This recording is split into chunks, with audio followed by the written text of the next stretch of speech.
I always knew I'd get caught.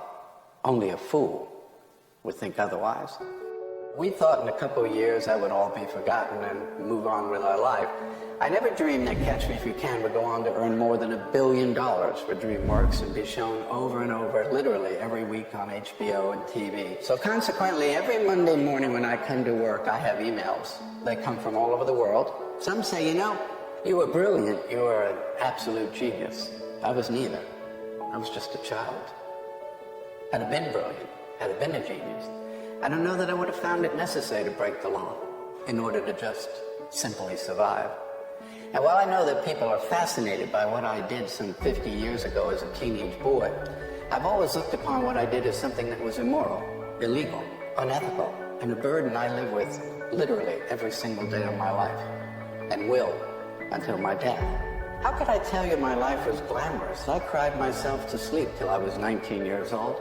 I spent every birthday, Christmas, Mother's Day, Father's Day in a hotel room somewhere in the world where people didn't speak my language.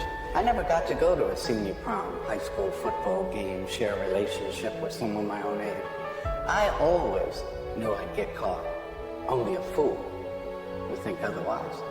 The law sometimes sleeps, but the law never dies. I was caught. I went to some very bad places. My boys have grown up asking their mother, why is it that Dad gets up in the middle of the night and goes down to the TV room? Because you know, he doesn't turn the TV on. He just sits there all night. That's because there are things you can't forget, things you're not meant to forget. I was very fortunate because I was raised in a great country where everyone gets a second chance. I owe my country 800 times more than I can ever repay it over these past 4 decades.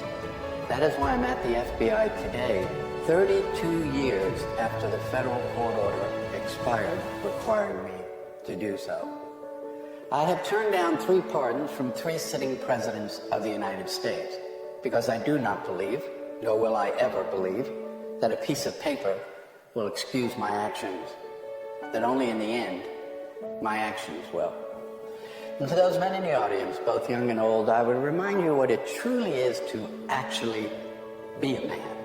It has absolutely nothing to do with money, achievements, skills, accomplishments, degrees, professions, positions.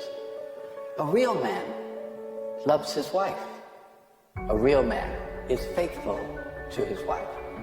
And a real man, next to God and his country, put his wife and his children as the most important thing in his life. Steven Spielberg made a wonderful film, but I've done nothing greater, nothing more rewarding, nothing more worthwhile, nothing that's actually brought me more peace, more joy, more happiness, more content in my life than simply being a good husband, a good father, and what I strive to be every day of my life, a great dad.